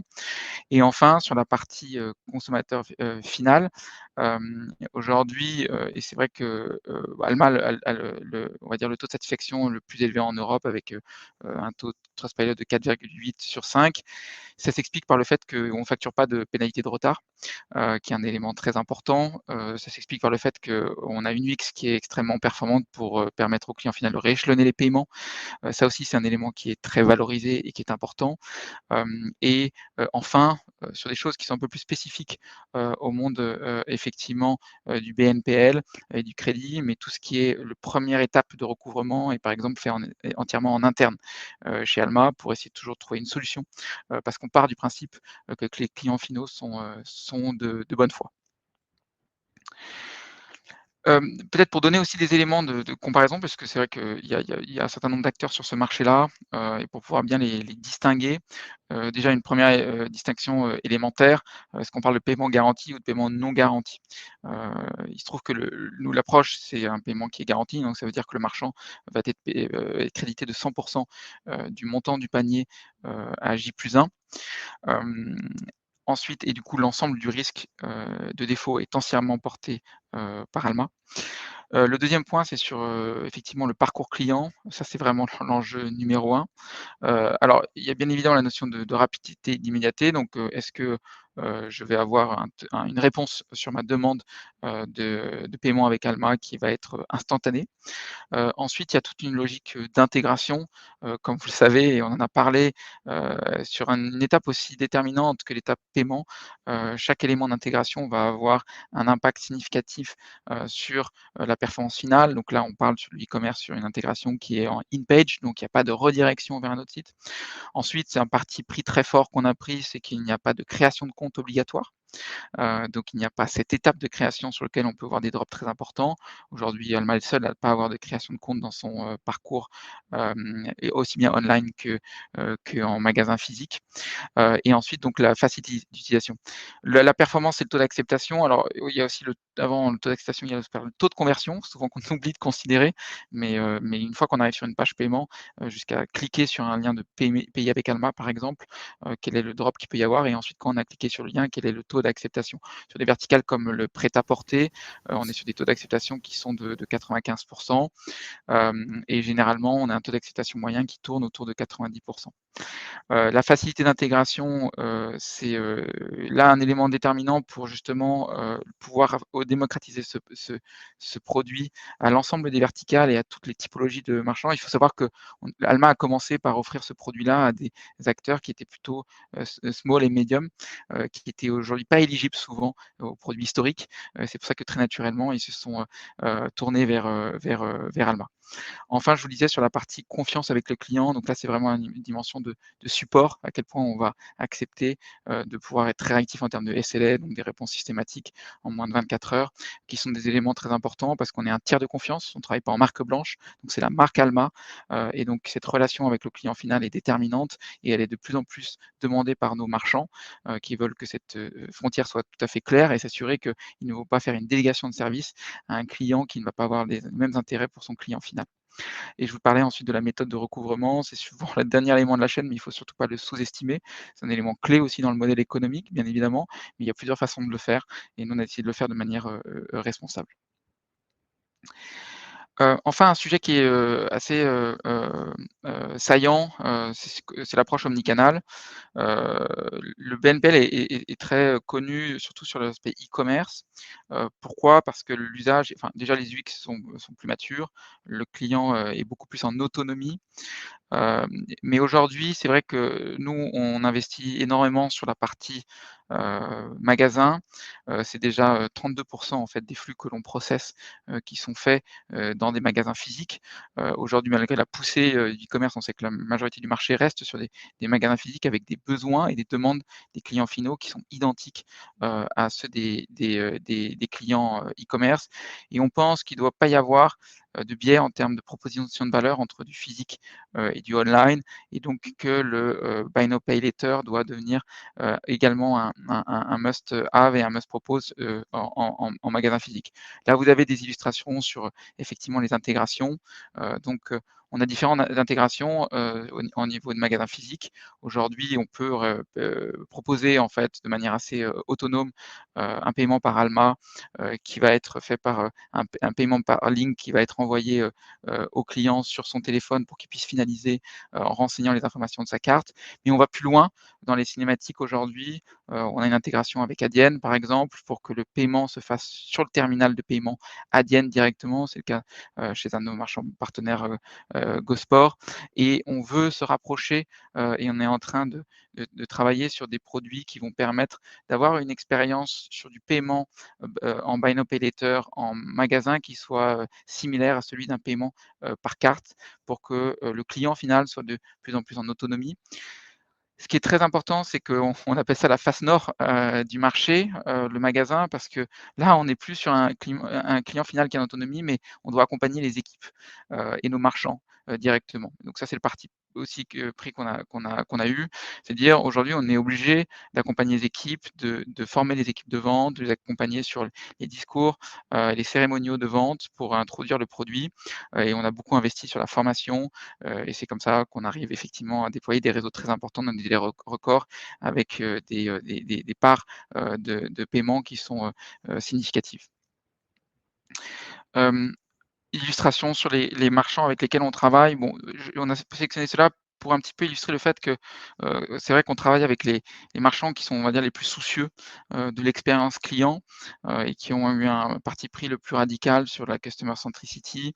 Des exemples comme le site français, comme Asphalt, sur des acteurs alors qui sont, Asphalt pure player, mais qui aujourd'hui donc sont très soucieux à la fois sur la performance, comme le Pape, un des leaders sur le sport, en ligne, et qui ont vraiment besoin de se différencier à la fois en termes de performance et à la fois en termes de stack de services.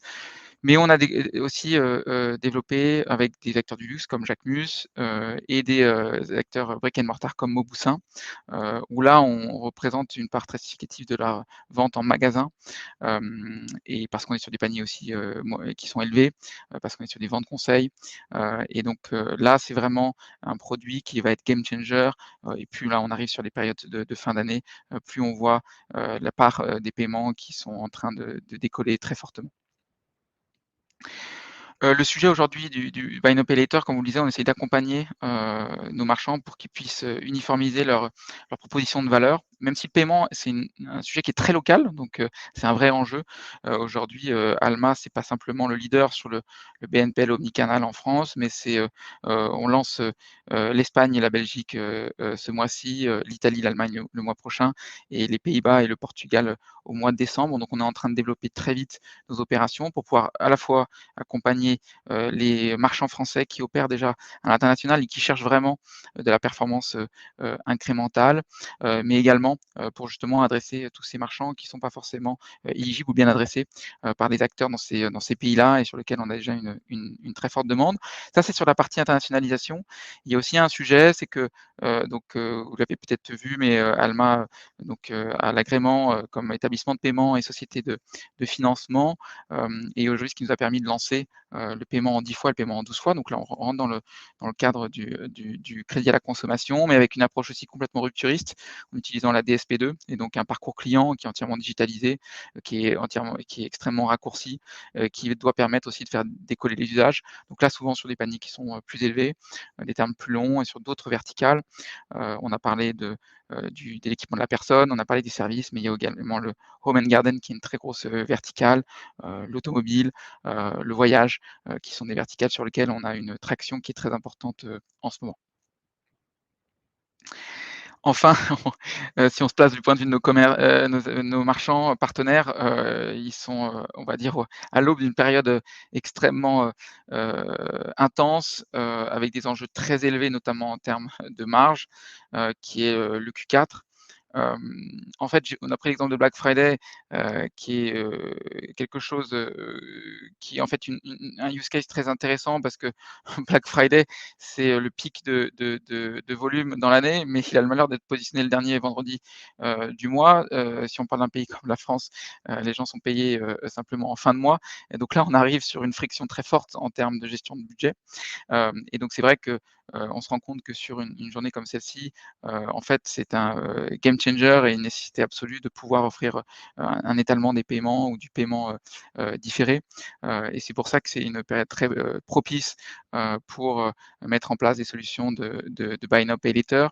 Et ensuite, il y a un deuxième volet, c'est que justement, on essaye d'aider nos marchands au maximum pour pousser des ventes qui sont full price dans une période importante pour défendre les marges. Surtout en ce moment, en plus, on voit qu'il y a moins de stock, donc il y a enjeu à moins jouer sur le driver de la remise. Et là, c'est aussi un driver qui est très intéressant, à condition effectivement de véritablement l'intégrer, le communiquer, parce qu'on a parlé de l'augmentation du panier moyen, mais ça peut être aussi un driver de trafic ou un driver de rattrapage des ventes. Si on l'intègre par exemple dans des emails de retargeting sur des abandons de paniers, des paniers abandonnés, sur des baisses de prix ou sur des back in stock. Et donc sur ces périodes-là, c'est vraiment le partenaire numéro 1 de conversion et le quick win évident pour aller chercher de la valeur et de la marge additionnelle.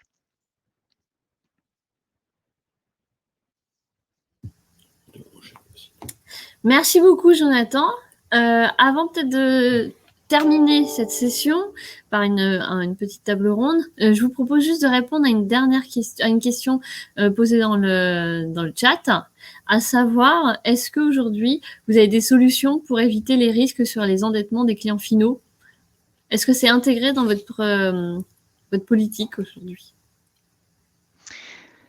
Alors c'est une très bonne question, surtout que c'est un sujet, la question du surendettement, qui nous tient particulièrement à cœur. Alors il faut savoir que aujourd'hui, justement, nous, l'enjeu, c'est d'utiliser la technologie et la data pour pouvoir proposer à tous les clients qui sont éligibles, et à ne pas proposer le produit à des gens qui ne seraient pas en mesure de pouvoir le payer. Alors juste un chiffre pour montrer à quel point en fait les deux sujets sont décorrélés. On a moins de 0,01% des dossiers qui sont traités par Alma qui finissent en dossier de surendettement. Donc c'est ce qui montre qu'on est sur une performance à ce niveau-là qui est réelle, mais c'est toujours trop à notre avis. Et donc on peut encore progresser à ce niveau-là. Et là, le sujet, je pense qu'il faut le remettre un petit peu, le poser correctement pour que tout le monde puisse le comprendre. C'est que le sujet, en fait, c'est comment est-ce que, pour éviter ce surendettement, comment est-ce qu'on partage mieux la donnée. Et c'est là où on a pris position publiquement pour inciter au partage de la donnée entre tous les différents acteurs. Et nous, on a dit qu'on était prêt à partager la donnée Alma pour que d'autres acteurs puissent justement identifier des clients qui pourraient être dans un risque de surendettement et qu'on ne leur propose pas un produit, que ce soit un produit de paiement différé ou un crédit à consommation supplémentaire. Mais du coup, est-ce que du côté d'Alma, c'est juste pour savoir, par curiosité, est-ce que vous utilisez les API d'accès au compte qui permettent d'avoir une vision assez précise de la situation de chacun des consommateurs, si vous y autorisez? Oui, exactement. Alors, on l'utilise de deux manières différentes. Si on parle d'un produit paiement différé, donc sur du paiement 3 fois, paiement 4 fois, justement, en fait, on va donner une chance à des personnes qu'on va avoir identifiées en premier lieu comme potentiellement à risque. On va leur donner la possibilité de nous montrer qu'en réalité, ils sont bien éligibles en leur permettant, via de l'open banking, en l'occurrence avec un partenaire qui s'appelle Budget Insight, de pouvoir nous donner l'accès, qu'on puisse confirmer cela. Donc en fait, c'est comme ça qu'on arrive à encore améliorer notre taux d'acceptation en donnant la chance à des profils qu'on a pu identifier plus à risque. Donc ça, c'est sur la partie paiement différé. Sur la partie crédit à la consommation, donc P10X, P12X, là, c'est tous les paiements qui passent par cet open banking. Donc quelque chose qui est complètement nouveau et ce qui nous permet effectivement d'avoir une performance qui soit parfaitement optimisée sur ce sujet-là, et également d'identifier les profils qui effectivement qu'on arrive quasiment à ramener à zéro sur ceux qui pourraient présenter un risque. Bravo. Merci Jonathan. Du coup, pour cet échange en dernière session, j'invite le groupe Rocher en la personne d'Alain. Alain, est-ce que tu veux nous présenter de façon brièvement le groupe Rocher? Derrière le groupe Rocher, quelles sont les marques qui sont présentes? Oui, rapidement. Bonjour à tous. Le groupe Rocher, c'est 9 marques. Hein, grosso modo, c'est pas grosso modo, c'est 9 marques que vous voyez sur l'écran. Donc, on est présent partout dans le monde. Donc, les marques, c'est les plus importantes, les plus significatives que vous connaissez. Vous avez Rocher, Petit Bateau, Arbonne, récemment arrivé dans le groupe. On a Cutis, Sabonne, Fleurmar, Isabelle de Rouanet, Dr Pierrico. Donc, globalement, moi, j'interviens sur la partie paiement et digitalisation de tout ce qui est flux de factures et de paiement. Donc, je suis attaché à la direction financière. Donc, je peux intervenir sur chacune des marques en fonction des moments, des projets, des sujets. Le groupe Rocher, pour dire quelques mots, c'est 2 milliards 600 millions de chiffre d'affaires pour l'ensemble des marques et des entités. C'est une présence dans 120 pays. On a à peu près 600 millions de produits chaque année. C'est un groupe familial qui compte environ 50 millions de clientes. Et on a effectivement une part d'activité qui est importante avec deux dimensions. Une dimension de fabricants distributeurs, mais avant tout de botanistes récoltants sur la Gacilly, le terroir de la Gacilly avec ses 60 hectares bio. On a aussi, en termes de fabrication, la plupart des usines sont en Bretagne, donc la fabrication est locale, et avec une distribution à travers beaucoup de canaux, puisque dans le groupe sont présents tous les canaux, que ce soit le direct selling ou le social selling, comme on l'appelle maintenant, la vente par correspondance, qui existe encore, malgré qu'elle soit en décroissance. On a tout ce qui est effectivement e-commerce et tout ce qui est retail. Donc, tous ces canaux se croisent, se décroisent en fonction des conjonctures et des événements. Donc, juste pour donner quelques idées, le poids du chiffre d'affaires du groupe, donc on a le retail à 31%, mais on a 43% sur la vente directe et le reste se partage entre vente par correspondance et puis le e-commerce. Voilà, rapidement. Merci beaucoup, Alain. Du coup, moi, j'ai quelques questions à vous poser. Donc, Christophe, Benjamin, Jonathan, Alain, sur si on regarde dans le rétro, quel a été, on va dire, l'impact du Covid pour votre activité? Est-ce que ça s'est transformé en véritable opportunité ou au contraire, vous en avez pâti fortement? Si je m'adresse déjà à Alain en tant que commerçant, est-ce qu'aujourd'hui, le Covid était vécu comme quelque chose de positif ou comme quelque chose de négatif? Alors, c'est différent sur à quel moment, à quelle période on se situe. C'est vrai que c'était l'interrogation, qu'est-ce qu'on fait dans le groupe, comment on se situe entre effectivement des magasins qui se trouvent fermés, qu'est-ce qu'on dit aux boutiques, le magasin est fermé, allez dans le magasin plus loin, aller sur le site e-commerce, comment on met en avant des indicateurs d'orientation, d'aiguillage, d'incitation, comment on fait, comment on se débrouille avec tout ça. Pour la vente directe, c'est aussi un souci. Le présentiel s'arrête. Qu'est-ce qu'on fait? Donc finalement, oui, ça peut être il ne faut pas le vivre seulement comme quelque chose de négatif. Il y a quand même certainement côté retail et magasins fermés, on n'a pas tellement d'autres choix. Mais quelque part, c'est un accélérateur de nouvelles pratiques, de nouveaux pilotes, de nouveaux moyens de paiement ou de manières de traiter différemment le parcours client. Donc avec des aspects, soit vous venez à nous, soit on va vers vous, donc des nouveaux messages auprès des clients, et puis quelques solutions qui ont été mises en œuvre, pas totalement de façon industrielle, mais de façon un peu en mode proof of concept ou en mode pilote, et qui continue à travailler notamment pour revoir ces échanges et ces interactions entre les canaux, sans toujours parler d'omnicanal, mais effectivement d'avoir un client qui a une relation avec la marque et peu importe le canal, conserver cette relation avec le client. Donc, on peut voir ça comme aujourd'hui, comme un détonateur qui a pu accélérer des transformations. Oui, on peut le voir comme cela. Est-ce que si je m'adresse à l'échelle d'un prestataire, si par exemple la question, je la repose également à Benjamin, est-ce que ça a été vécu aussi comme quelque chose de positif dans le sens où ça bouleverse un peu les lignes et les codes pour pouvoir s'y mettre à la page? Alors Benjamin, ton micro est coupé.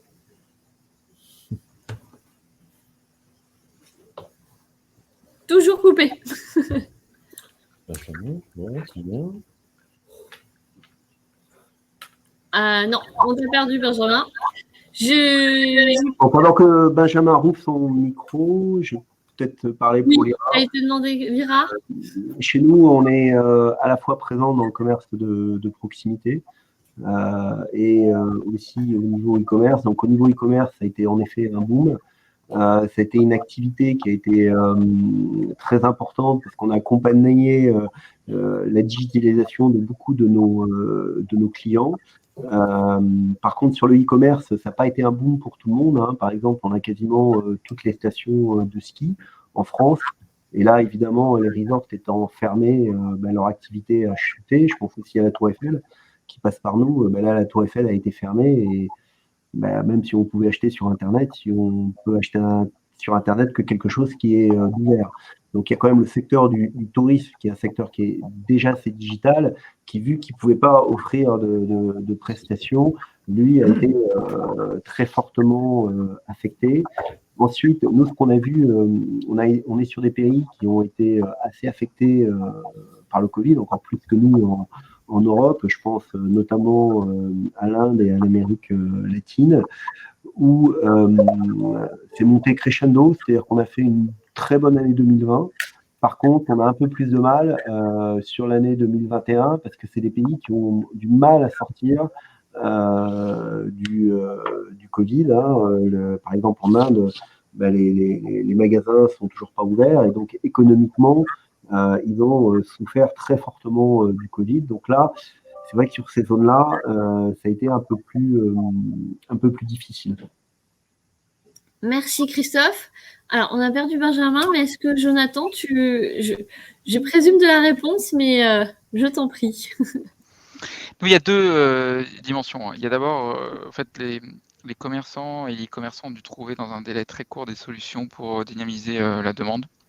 Et donc, c'est vrai que le modèle d'Alma est une intégration en quelques minutes leur a apporté cette solution de vitesse et d'agilité. Donc, ça a été un booster considérable. Après, si on se projette un peu plus sur le temps long, nous, en fait, on pense que le Covid, ça a quand même été un catalyseur d'une consommation plus responsable. Et ça a orienté vers peut-être des produits plus de valeur, de sens, qui peuvent être localisés dans certains cas. Et nous, aujourd'hui, on pense que notamment des facilités de paiement comme le paiement fractionné, c'est pas simplement un levier pour acheter plus, mais c'est surtout un levier pour acheter mieux. Parce qu'on est capable aussi de lisser des sommes qui peuvent être plus importantes à l'acquisition, mais sur des produits qui vont avoir une durabilité supérieure. Donc dans ce sens-là, on trouve que ça a permis d'accélérer dans la direction d'une consommation qui correspond à celle que l'on souhaite soutenir. Merci. Benjamin, as-tu retrouvé le micro? Je crois, j'espère. Oui. Alors, le Covid pour Monext, c'était plutôt. En fait, il y a deux parties. Sur la partie Monext, il y a la partie online sur laquelle nous, on a un portefeuille très, très Covid compliant avec les marques que je vous ai citées. On fait, je pense, 80% de drive en France. Donc, il y a eu une vraie catalyse sur tous ces acteurs. Nous, ce que ça a changé pour nous, c'est une capacité de projection, parce qu'il y a énormément de franchises Carrefour ou de franchises Leclerc qui ont ouvert des contrats des VAD très vite pour faire du drive. Donc ça, c'était pour nous assez intense en termes de travail. On a constaté après deux types de sociétés. Il y a des sociétés qui sont mis plutôt en berne et d'autres qui ont profité du Covid pour revoir leurs parcours digitaux et pour repartir un peu de zéro. Aujourd'hui, on ne prend plus le taxi comme on le prenait avant, par exemple. Et donc, nous, on a dû les accompagner dans ces nouveaux usages avec, par-dessus ça, on l'a bien expliqué tout à l'heure, la DSP2 qu'il a fallu gérer en même temps. Donc, c'était assez intense avec des revenus pour Monex qui étaient plutôt corrects, mais une partie magasin sur lequel évidemment il y a moins de fréquentation. On a vu aussi, on travaille beaucoup avec le PMU, forcément toutes ces activités-là qui ont amené du stress chez nos clients. Il a fallu les accompagner, encore une fois, là, sur un déport digital. Je rejoins ce que disait aussi Jonathan sur la partie consommation comment dire, utile et Responsable. Et responsable, voilà, merci. Le sujet, il est important parce qu'on a vu beaucoup d'activités, donc tout le monde le sait, hein, l'activité maison, jardin, travaux, tout ça a énormément bénéficié du Covid et surtout des confinements. Et donc, on a vu ça aussi, une augmentation des paniers en ligne qui est liée directement à ça. Et effectivement, une consommation plus durable des biens qu'on a tous jetés dans le passé, tous les 2 ans, les télés, etc. Donc, je pense que je rejoins assez cette idée que ça a amené une accélération dans la consommation responsable. On sait très bien les plateformes françaises qui montent sur ces sujets-là, Mano Mano, Back Market, qui sont aussi des bons exemples de sociétés Covid compliant. Merci. Alors, Alain, toi qui étais au cœur et en première ligne, as-tu pu constater d'une consommation plus responsable et une consommation plus réfléchie sur tes activités diverses? Je ne sais pas. Enfin, consommation, oui. La consommation, il a fallu effectivement la provoquer ou du moins trouver des liens et des coordinations. Parce que ce sujet de consommation ou de mode de consommation et d'utiliser un mode de paiement ou un autre, c'est effectivement toujours de mettre les gens en relation. On revient toujours à la relation. Donc, en tout cas, ce que je peux exprimer, c'est que ce qui a été mis en œuvre pendant cette période du Covid, c'est en fait du paiement par lien, que ce soit par email ou par SMS. Donc, ça a été fait d'ailleurs sous différentes formes. On a eu Petit Bateau Yves Rocher pour du call and collect, de voir finalement, quand on est en boutique, le magasin est fermé, qu'est-ce qu'on peut faire? Il faut trouver le moyen finalement de se transformer en e-commerce en tant que point de vente et de permettre la communication avec une cliente qui a l'habitude de venir en magasin, qui n'y vient plus, et puis effectivement d'avoir une consommation, un acte d'achat qui s'engage un peu à distance et un paiement également à distance, et ensuite de proposer des produits qui sont soit distribués, ce qu'on appelle dans le dernier kilomètre, ou bien les clients qui viennent au magasin. Donc ce paiement par lien a eu beaucoup d'impact auprès de nos marques. Alors essentiellement Petit Bateau, qui a aussi innové, qui a mis une solution en approche avec un mode de shopping connecté, avec un mode visio, ce qui est pas mal, puisque finalement, comment je mets en interaction 2 canaux qui sont traditionnellement e-commerce et retail, comment à partir du e-retail, finalement, je vais frapper au e-commerce, ou comment dans le e-commerce, je rentre dans le magasin. C'est un petit peu ça. C'est des interactions de cette nature, toujours autour de la relation et de la consommation, notamment par rapport aux produits, par rapport au renouvellement, par rapport aux nouveaux usages. Donc, cette approche de shopping connecté avec Petit Bateau, ça a permis effectivement à des clients de prendre rendez-vous, donc à partir d'un lien, d'un email, à partir du site internet, à partir d'un QR code devant la boutique, de prendre rendez-vous. La cliente reçoit une notification qui lui rappelle qu'elle aura un rendez-vous. Et on a effectivement une boutique, une responsable boutique qui va contacter en mode visio la cliente, qui va se mettre en situation, soit en cabine d'essayage, soit auprès d'un linéaire avec de nouveaux articles, ou soit par rapport à un article préchoisi par la cliente. Donc cette approche est assez dynamique finalement. Ça fonctionne si on a une maturité de la responsable de la boutique aussi et du client. Alors, c'est un peu une approche d'innovation, ce n'est pas de l'industrialisation, mais ça ouvre quand même de nouveaux horizons. Et après, il y a le paiement. Ah, Je crois qu'on a perdu Alain. Ce que je vous propose, il nous reste à peu près 3 minutes parce qu'on a déjà débordé, c'est de répondre un peu en 3 mots.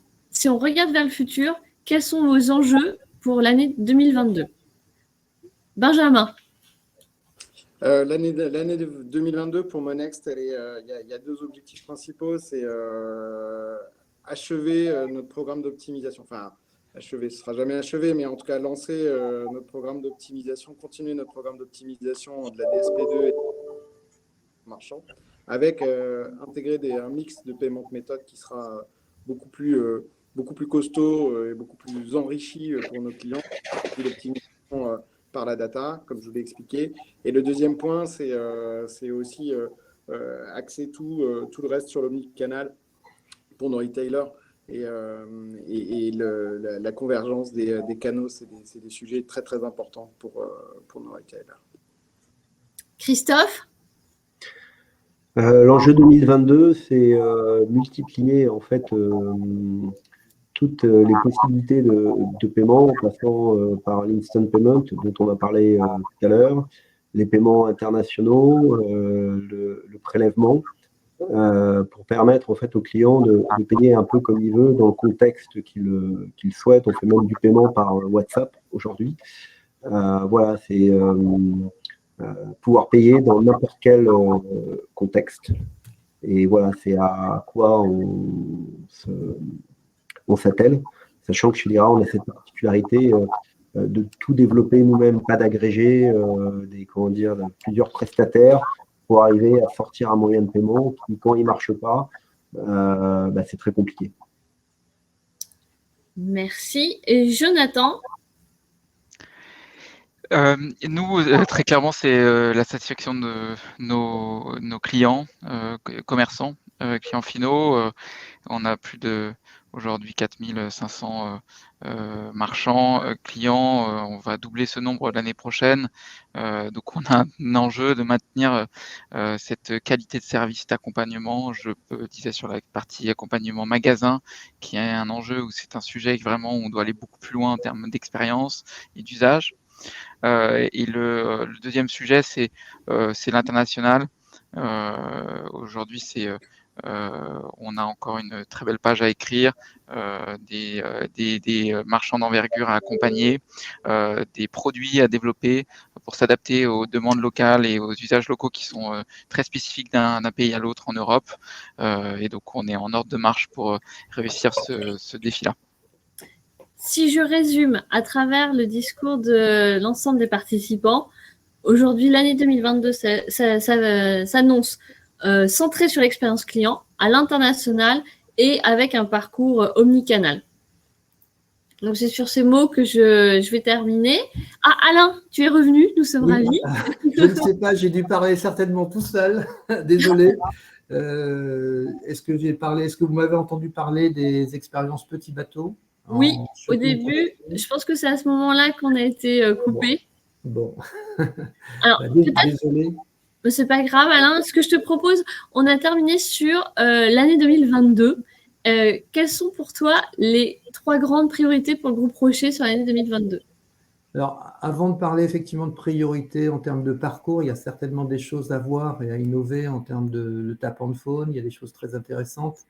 Il y a le paiement par lien qu'on a commencé à engager. Mais je pense qu'il y a des choses majeures. C'est qu'on a un mélange important de techno, peut-être réduire les devices en boutique. Il y a certainement des échanges ou des manières de faire différemment. Tout ce qui est connexion, on parle souvent du front office, la relation client, mais aussi avec le back office. Il y a de plus en plus de marques de paiement, de solutions et de parcours. Donc, il faut finalement orchestrer tout cela, régler tout cela. C'est des choses qui paraissent anodines, mais qui prennent un peu de temps. Donc, finalement, c'est ces prérequis qui vont nous permettre de mettre les bons parcours. Il n'y a rien de plus gênant et irritant qu'un parcours qui n'est pas bien construit parce qu'on a des problèmes de type logistique, que ce soit des problèmes physiques de connexion en boutique, ça peut en arriver malheureusement, que ce soit aussi des soucis de reconnaissance, de connexion entre les différents SI. On voit bien ce qu'il peut en être en matière de front et de back. En fait, il faut pouvoir permettre le lien de tout cela. Et puis, quelque part, c'est de ne jamais oublier, toujours continuer la relation client, quels que soient les technos, quelles que soient les réglementations qui s'empilent, on le voit bien au fil des années. Donc, cette partie humanisation de la relation client, en tout cas, elle doit être toujours de mise et ne jamais l'oublier, sinon on n'a pas de parcours. On aura des contraintes, des échecs. Donc, effectivement, il faut toujours avoir en tête cette relation client qui est majeure. Au cœur de vos préoccupations, c'est l'expérience client que vous mettez avant tout. Oui. Et après, on va dire la technologie qui doit s'adapter à cette expérience humaine. Voilà, c'est ça. Sur l'aspect fluidité relationnelle, compréhension, parce qu'on parle de consentement, j'entends bien parler authentification, DSP2, etc. Il faut en fait que le client sache toujours ce qui se passe et qu'il ait effectivement une part de consentement et que la relation marchand-client puisse être très fluide. Il n'y a pas que le paiement finalement, il y a la compréhension de tout ce qui se passe, de ces nouveaux apports de technologie ou d'échanges. J'aurais pu parler davantage du Buy Now Pay Later. On a eu une expression et des échanges tout à l'heure. C'est aussi des sujets d'intérêt. Le mettre en œuvre avec un PSP, ça demande quelques réglages, ça demande des points d'accroche. On voit bien aussi que la notion du client est au cœur de l'action ou au cœur de la transformation ou au cœur de la conversion. Il est très clair qu'on pourrait se poser la question, finalement, le client, qui s'en occupe? Est-ce que c'est le marchand qui s'en occupe ou est-ce qu'effectivement c'est le prestataire de paiement? Vous l'avez évoqué tout à l'heure, quand on parle de PayPal ou d'autres prestats de Buy Now Pay Later, c'est de se dire finalement, il y a une proposition de valeur, on peut mettre un picto PayPal et derrière le paiement 4 fois derrière PayPal, ça se retrouve finalement dans une relation entre le client et PayPal et le marchand n'intervient plus. Donc, tous ces points qui sont nouveaux de paradigme, d'échange, vont faire certainement revoir ou modifier, faire réviser le parcours client ou la relation qu'on peut avoir. Merci beaucoup Alain. Moi, je tenais à remercier chacun d'entre vous, donc Benjamin, Jonathan, Christophe et Alain. Merci. Et à ce titre, j'aimerais aussi saluer Lyra qui a accepté à pied levé de reprendre la relève parce que on était un petit peu juste en timing. Donc Christophe a accepté le défi d'être présent aujourd'hui il y a seulement 3 jours. Ok, merci bien. C'était un plaisir. Je voulais répondre à la question sur l'ensemble des acteurs. Hein. Donc, bien sûr, on connaît l'existence de Stripe, de MongoPay, de Lemonway, Payplug, SumUp. Bon, dans ces acteurs-là, moi, j'en retiendrai 2 parce qu'ils sont peut-être un petit peu différents des autres. Lemonway, pour le sujet, on les connaît bien. Hein. C'est un sujet important parce que ça permet, en fait, de faciliter le paiement dans les marketplaces. Comme le business se déplace dans les marketplaces, c'est bien important dans les marketplaces d'avoir quelqu'un qui prend la responsabilité d'offrir aux consommateurs des paiements et qui c'est pas forcément le métier directement de la marketplace. Bon après, comme disait Alain, ça reprend aussi le sujet de finalement moi en tant que commerçant, c'est quoi mon métier? Est-ce que justement le paiement il est dans mon métier ou est-ce que je m'appuie et jusqu'à quel niveau sur tel ou tel type de service. Et dernière catégorie d'acteurs, parce que les autres, bon, franchement, ils sont entre guillemets représentés autour de la table. C'est le métier de SumUp. Hein. Donc là, c'est tous les gens qui offrent en fait des moyens de paiement, je dirais, à des marchands physiques. Ponctuels, plutôt petits, et qui permettent finalement à tout un chacun, ou pratiquement, de pouvoir accepter des paiements par carte. Il y a beaucoup de développement, beaucoup de choses là-dessus. C'est un marché qui a du mal quand même à se développer, hein, avec beaucoup d'offres qui se télescopent, et les dernières, notamment les offres dites de tap and pay, dans lesquelles on n'a plus besoin de tap on phone. Merci Charlotte. Tap on phone, puisqu'on n'a plus besoin de TPE. On n'aurait plus besoin de TPE spécifique. On pourrait s'appuyer sur des devices existants. C'est c'est un sujet intéressant. Effectivement, ce sont des acteurs. On ne peut pas parler de tout le monde. Hein. On en est désolé. On essaie juste à chaque fois, effectivement, on va continuer, hein, de sélectionner des gens du présent, des gens plus petits, des moyens, des gros, enfin, toutes sortes d'acteurs qui tous peuvent amener à cette transformation du paiement qui est largement en cours et qui se poursuit dans une vague continue. Nadège, la parole est à toi. Merci beaucoup. Donc, j'ai enlevé ma caméra, pardon. Merci. Comme Laetitia l'a fait, je remercie l'ensemble de nos intervenants, l'ensemble de nos experts du jour. Merci également à Laetitia et à Jean-Michel pour cette co-organisation d'événements. Donc, événement qui se déroulera en trilogie. Le premier vient de bientôt toucher à sa fin. Et ensuite, la prochaine édition aura lieu le mardi 16 novembre où on parlera paiement de demain. Je vous mets le lien dans le chat. Et le dernier, le mardi 14 décembre, merci Laetitia, le mardi 14 décembre sur l'identité numérique et paiement.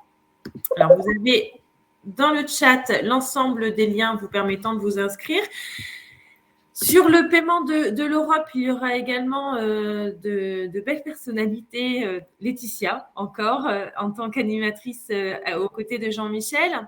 Ensuite, il y aura BNP Paribas, Bridgepower Banking, MarketPay, Castorama, UpstreamPay, Decathlon et Lyra. Christophe sera encore parmi nous pour notre seconde session, donc le 16 novembre. Et pour le 14 décembre, il y aura donc Romain qui prendra la relève de Laetitia.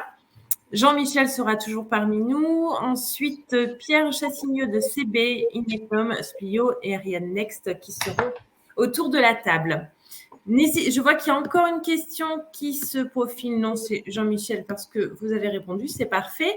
Une fois encore, un grand merci à l'ensemble de nos intervenants, un grand merci à l'ensemble de nos participants également.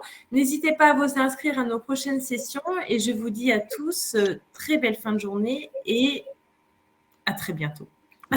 Merci. Bonne journée. Merci, au revoir. Au revoir. Merci, au revoir. Merci. Merci, au revoir.